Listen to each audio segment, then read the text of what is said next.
তোমার কথায় আমার সময় কেমন ছিল শোনো বলি, আমার চোখে দেখবে ফিরে হারিয়ে যাওয়া স্মৃতির গলি। আমার সময়, আমার সময়, আমার সময়, আমার সময়।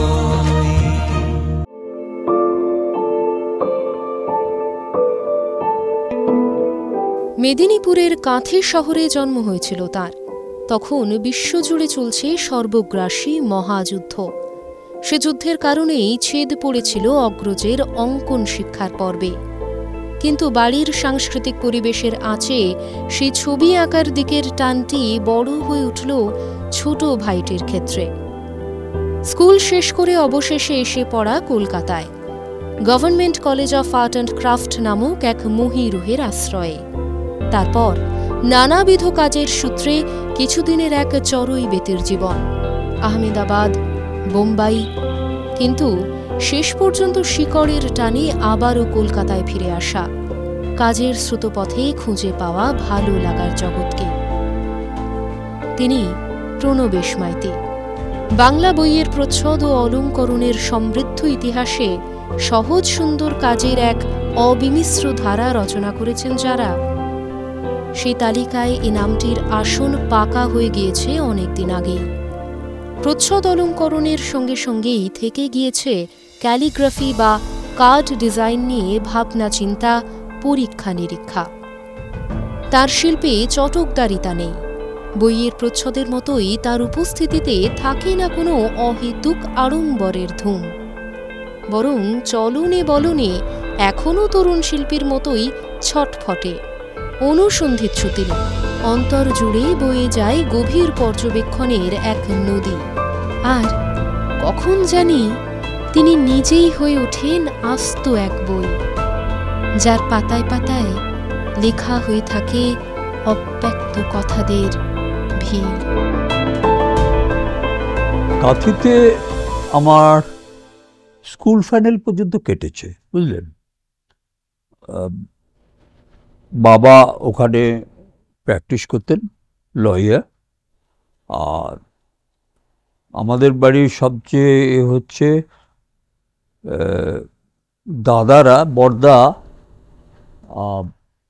1940-তে গভর্নমেন্ট আর্ট কলেজে স্কাল্পচার ডিপার্টমেন্টে ছিলেন, কিন্তু ওই যুদ্ধের ব্যাপারে কিছু হওয়াতে তিনি ফিরে যান। শেষ পর্যন্ত কোর্সটা কমপ্লিট করেননি, কিন্তু ব্যাপারটা হচ্ছে কি, একটা আবহাওয়া বাড়িতে এমনি ছিল আর কি। হ্যাঁ, যেমন মা একটু গল্প বই পড়তে খুবই ভালোবাসতেন।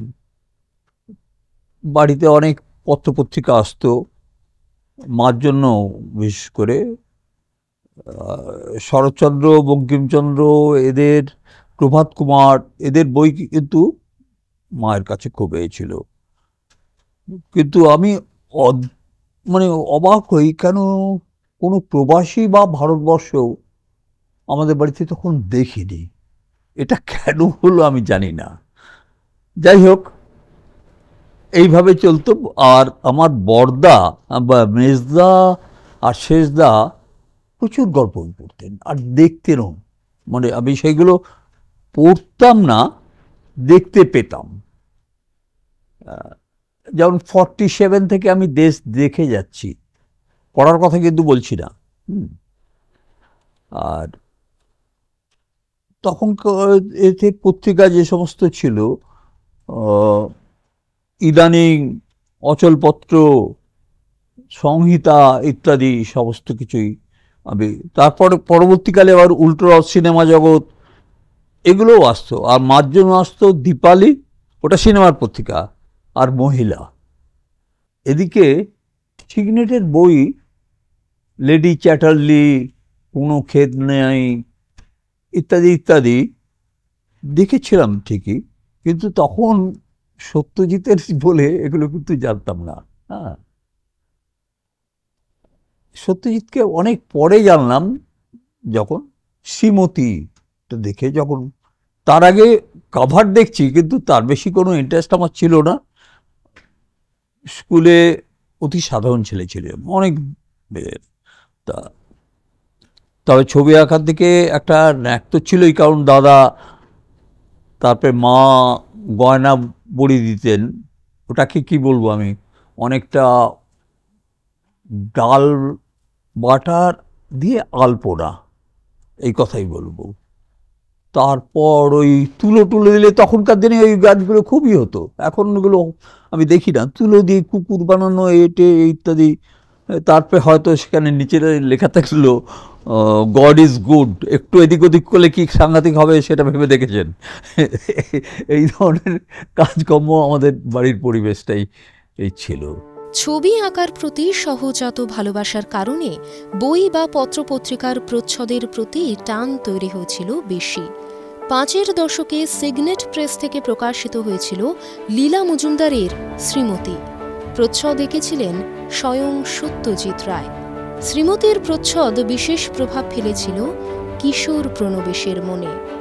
শ্রীমতীর কভার এইটি, মানে জ্ঞানও তো সত্যজিতের কাভার বলে প্রথম জানলাম। আর সত্যজিতের প্রথম ছবি দেখলাম, মানে প্রতিকৃতি, রূপাঞ্জলি বলে একটা পত্রিকা ছিল, বোধহয় এডিটর ছিলেন সুধাংশু বক্সী, আমার যদ্দূর মনে হচ্ছে এরকম এতে। আর একদিকে এই এরকমভাবে উনি দাঁড়িয়ে আছেন, ধুতি পাজামা পাঞ্জাবি পরে এরকমভাবে খানিকটা, আর একটা পিঠে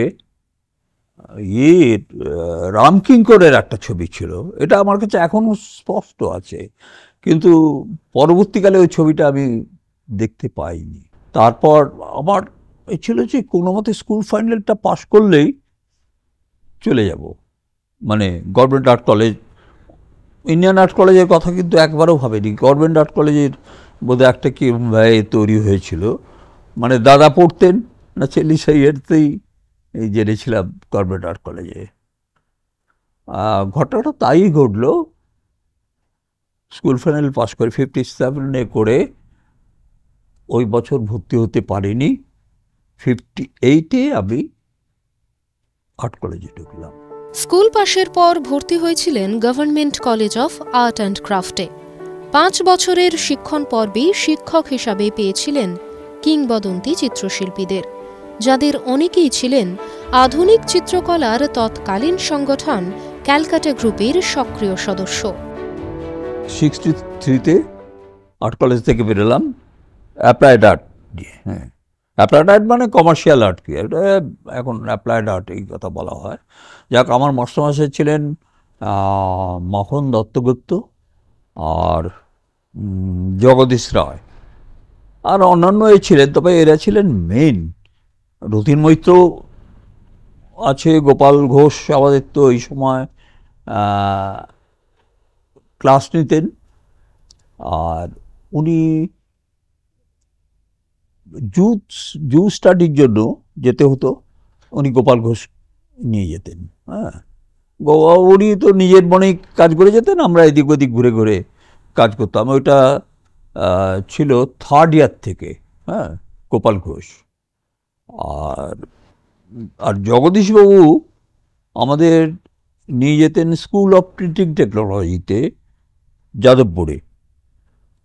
ওখানে গিয়ে প্রথমেই পেলাম পরিতোষ সেন, অফসেট মেশিন ওখানেই প্রথম দেখলাম। পাশ করে বেরোবার পরে প্রথম তো এখানে এজেন্সিগুলোর দিকে নজর দিয়েছিলাম, দেখলাম ওখানে খুব কষ্টকর ব্যাপার। এখানে ওখানে ঘুরছি, এমপ্লয়মেন্ট এক্সচেঞ্জেও দিয়েছি, কার্ড করেছি, মানে স্কুল মাস্টারই পর্যন্ত জুটছে না, এরকম অবস্থা। এই সময় মেডিকেল কলেজে থেকে একটা এলো অ্যানাটমি ডিপার্টমেন্টে। ফটোগ্রাফি এমনি ছিল, কিন্তু নিজের ক্যামেরাও ছিল না, তবে ওই অন্যদের ক্যামেরা নিয়ে কাজও করেছি। কিন্তু ব্যাপারটা হচ্ছে প্রসেসটি আমার একেবারেই জানা ছিল না। সেই জন্য তখন 2 দিনের জন্য আমি কলটাইতে চলে যাই।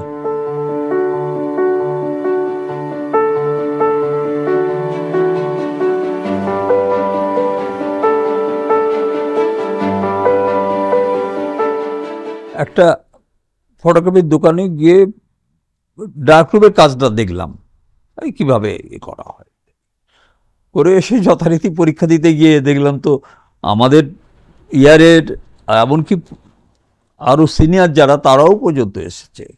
যাই হোক পরীক্ষা দিলাম, ভাইবা ছিল ওরা, ভালো। তারপরে বললো এরপরে আপনাকে প্র্যাকটিক্যাল আসতে হবে। ওই তখনই আমি কটাইতে গিয়ে এটা ডার্করুমের কাজটা শিখেছিলাম। যাই হোক, তা আবার যখন এতে গেলাম প্র্যাকটিক্যালে গিয়ে একটা ব্রোমাইড পেপার দিয়ে দিল আর একটা বিরাট হল করে ঢুকিয়ে দিল, বলে ওখানে সমস্ত কিছু আছে, আপনার কাজ শেষ হলে আপনি শুধু নক করবেন, আর কিছু না। আমি কটা প্রিন্ট করতে হবে, বলে আপনি করুন না জানেন। তা কয়েক মিনিটের মধ্যে দেখলাম ব্যবস্থা ভালোই ছিল, মোটামুটি অনেকগুলো প্রিন্ট বের করা, বুঝলেন। তা বলে আপনি এর মধ্যে থেকে একটা বেছে দিন। ঠিক আছে, বেছে দিলাম। তারপরে এই দিন 15-র মধ্যেই আমি আমি সিলেক্ট হয়েছি, কিন্তু অ্যাপয়েন্টমেন্ট লেটার আর আসে না, বুঝলেন তো। এই মানে 2-3 মাস হয়ে গেছে তো বল আসে না। তা ওই সময় ক্যালিকো মিলে দেখলাম ওরা লোক চাইছে, শুধু তাই না, এখানে কলকাতায় এসে ইন্টারভিউ করবে। ভালো কথা, ওখানে সরাসরি চলে গেলাম। এই হলো 4-5 জনই মতন, আমরা সবই আমাদের ইয়ারের। তা দেখলাম সবাই আমরাই, বলে ঠিক আছে।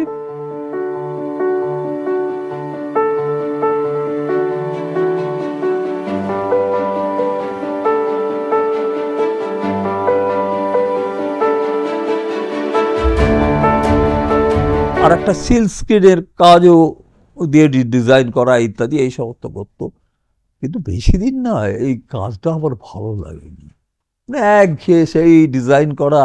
আর ক্যালিকো বলতে আমরা কলকাতায় যে জিনিসটা দেখেছি বেশ একটা এলিট ব্যাপার, ওখানে গিয়ে দেখলাম তা না, ওগুলো হয় কিন্তু ওগুলো অনেক সিনিয়রদের দিয়ে করা হয়।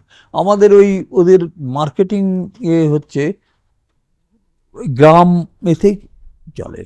তারপর আর একটা কথা সঙ্গে সঙ্গে বলে দিয়েছিল, দেখুন আপনারা কিন্তু ওই মাছটা করতে যাবেন না, মাছ টাছ দিয়ে আমরা খুব ডিজাইন নাকি করি, ওইটি করতে যাবেন না, আমি এর কোনো কিছু যেন না থাকে, এটা তাহলে আমাদের একেবারেই হবে। একদিন ঠিক করলাম বোম্বে চলে যাবো, এখানে কাজটা ছেড়ে দিয়ে বোম্বেতে চলে যাবো। ওখানে আমার কয়েকজন বন্ধু, আমারই ক্লাসমেট, নাম শুনতে পারেন, সঞ্জয় সেনগুপ্ত, ও ছিল। গিয়ে সোজা গিয়ে ওদের ওখানে উঠলাম কোলাবাতে। বোম্বে আমার প্রথম দিনটা মনে আছে, প্রচণ্ড বৃষ্টির মধ্যে গেটওয়েতে যাওয়া, মানে কোলাবা আমাদের ঠিক ব্যাক সাইডেই, ওরা যেখানে থাকতো, মানে আমিও যেখানে থাকবো তার ব্যাক সাইডেই হচ্ছে তাজমহল হোটেল আর গেটওয়ে। প্রচণ্ড বৃষ্টির মধ্যে দাঁড়িয়ে দাঁড়িয়ে এই দেখা আরব সাগর, একটা কিরকম আলাদা মতন অনুভূতি আমার হয়েছিল। কিন্তু সঙ্গে সঙ্গে এটাও ফিরে এলো যে এই বিরাট হিতে আমি কাজটা পাবো কি করে, কোথায়। তখন আমার ওই বন্ধু বললো, প্রথমে তুই এতে চলে যা, টাইমসে যা, ওখানে পৃথ্বীশ আছে। পৃথ্বীশ আমার ক্লাসমেট, ওখানে যেতে পৃথ্বীশ আমাকে ওদের বসের কাছে নিয়ে গেল। বসের নাম হচ্ছে রমেশ সাজগিরি, আর্ট ডাইরেক্টর। উনি আমাকে বললেন, আমরা এখানে তো ওইভাবে আপনাকে কাজ দিতে পারছি না, মানে আমাদের কোনো নেই, পোস্ট নেই। তা পৃথ্বীশকে বললো, আপনারা এক কাজ করুন, আপনারা ওকে একটা আলাদা চেয়ার টেবিল দিন, আর আপনারা কিছু কিছু কাজ ও দিন, ও যতদিন না পাচ্ছে, কোনো পার্মানেন্ট পাচ্ছে, ততদিন পর্যন্ত এখানে কাজ করুন।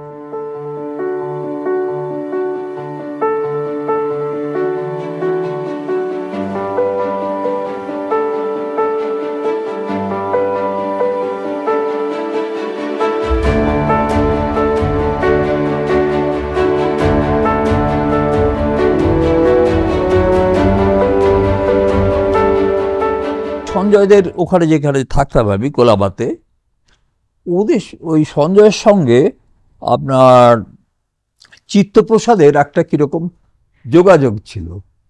ও কী করতো, প্রতি শনিবার চলে যেত বাদরাতে, শনিবার হাফ ডে তো, রোববার বিকেলবেলা ওখান থেকে যথারীতি এলো আমাকে, আমি চল চিত্তদার যাবো, দুর্ভাবনা করে আমি চলে গেলাম। ওই একটা দুর্দান্ত সময় গেছে আবার, বুঝলেন তো।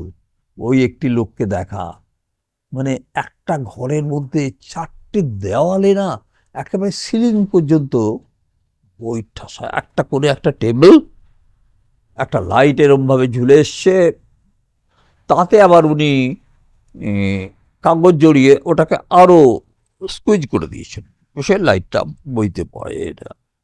আর একদিকে প্রচুর মানে কাজ, তখন উনি ড্রাই প্যাস্টেলে কাজ করছেন। এই সময়ে চলচ্চিত্র জগতেও চিত্রনাট্যকার হিসেবে কাজ করার বাসনা তৈরি হয়েছিল তার মনে, যদিও সে আশা শেষ পর্যন্ত পূরণ হয়নি।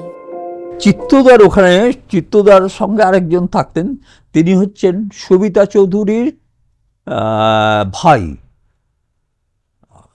উনি চিত্তদার ফিল্মল্যান্ডের সাথে ওরা যোগাযোগ, উনি স্ক্রিপ্ট লিখতেন, হ্যাঁ, একটা দুটো বোধহয় ছবি করেছিলেন। যাই হোক, আমি ওইটা দেখে দেখে ওর সাথে ও আমাকে শিখিয়ে দিল কীভাবে স্ক্রিপ্ট লিখতে হয়। যাক, ওইখানে করতে করতে আমার একটা ফিল্মের দিকে চলে গেল।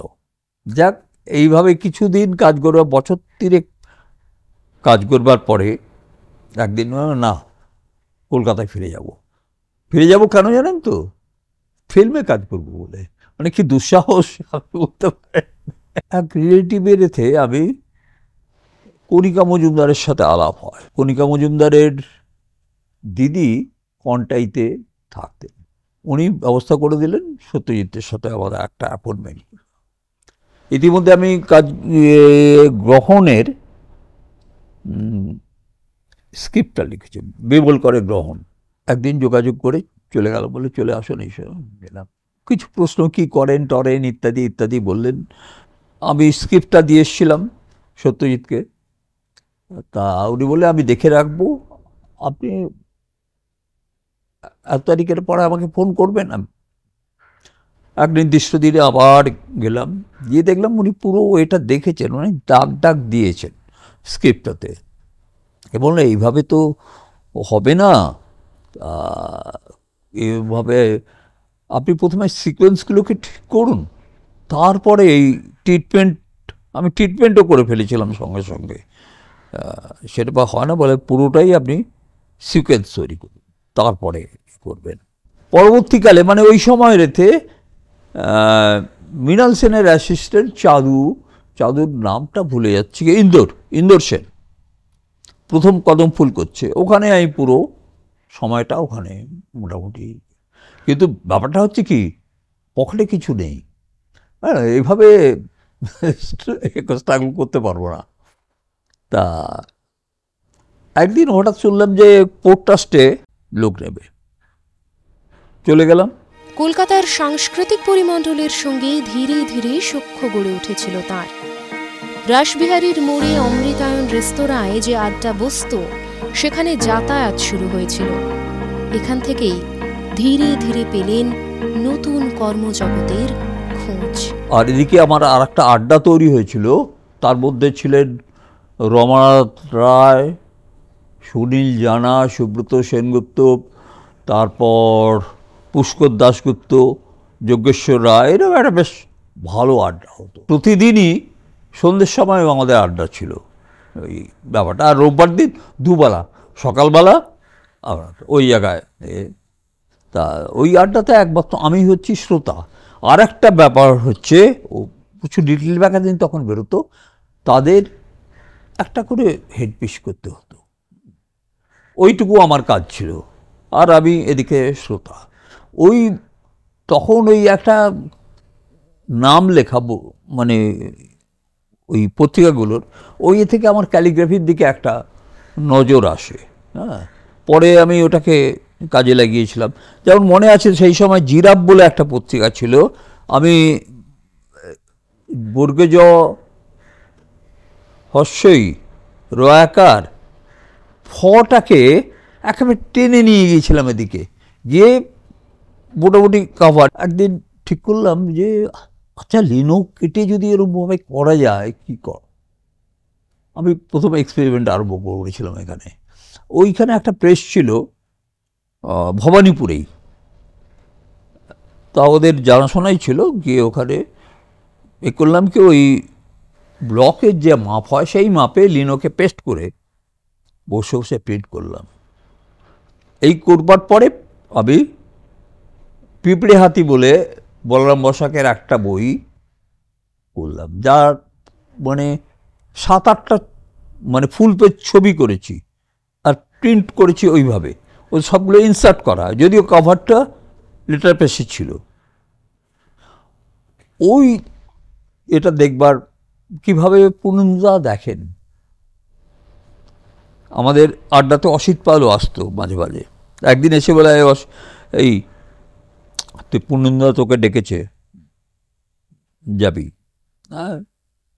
এই প্রসঙ্গে বলে রাখি, ওখানে আরেকজন মহিলা পরবর্তীকালে সে আমার স্ত্রী হন, নীলিমা মুখার্জি। হ্যাঁ, পূর্ণদার ওই কাজ করতে আরম্ভ করলাম। বললো ঠিক আছে তুই আসবি পরে, আমি তোকে ডাকবো। তা যথাসময় একটা ডাকে একটা স্ক্রিপ্ট দিল, শৈলেন ঘোষের আমার নাম টায়রা। বলে ওই লিনোতে করবি কিন্তু। এটা করলাম, করে দিয়ে এলাম। তারপরে একদিন ডাকলো, দেখলাম আমি যে কাজটা করেছিলাম তার এতে পূর্ণদা আর্ট ডাইরেক্টর, তো ওই জিনিসটাকে আরও কিছু যেন এই করে একটা ওভার প্রিন্ট করে একটা জিনিস, অদ্ভুত রকম, আমার নিজের কাজে আমি চিনতে পারি না, এইরকম অবস্থায় গিয়েছিল। তারপরে আমাকে আর ফিরে তাকাতে হয়নি।